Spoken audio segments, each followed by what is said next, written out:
this video, we're going to take a look at finding the diameter and the area when given the circumference. All right, so first off, let's start out with that diameter. All right, so like a step one, find the diameter. And we are going to do this a couple different ways. Okay, so ultimate goal is find D or find the diameter. All right, now hopefully you know one formula as C equals the diameter times pi. Okay, that is a formula, pi times the diameter, diameter times the pi. All right, so if we take a look at that formula and then we write what we are given, the circumference equals 16 pi. All right, well, then right off the bat, hopefully it's really easy to see that the diameter is 16. Okay, so that's one way to find your diameter being 16. All right, another way to find that would be to maybe use a different formula. You could do C equals 2 pi r, which might be a more common formula. All right, we know C is 16 pi, so if I replace the circumference with the 16 pi is equal to 2 pi r, okay, and then solve the equation for the radius, so I would divide by 2 pi, and then that would cross out and divide by 2 pi.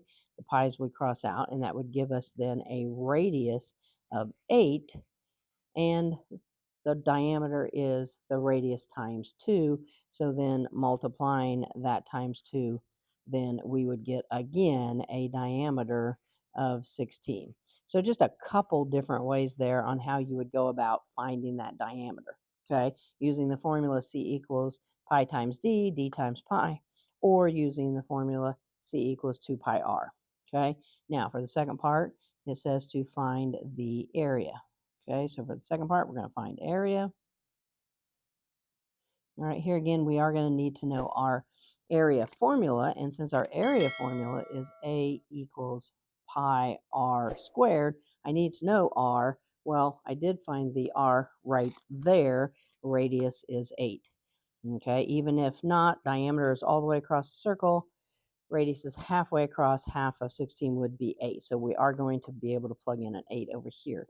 So our area is going to be equal to pi times 8 squared. 8 squared is 64.